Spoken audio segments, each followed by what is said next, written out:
Улакчы Манас Ниязовдун аукцион аркылуу сатылган формасынан түшкөн каражат дарыланып жаткан улакчыга тапшырылды. Аталган маалыматты интернет порталына Манас Ниязов тастыктады.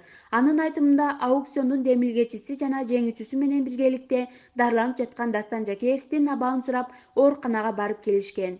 Бүгүн 25 январь күнү Дастанжакеевди көргөнү барып келдик. Аукциондон түшкөн 80 000 сом акча каражаты Дастандын ата-энесине тапшырылды. Кызыгы, жеңүүчү аталган Руслан мырза форманы Дастанга белекке берди, деди Ниязов.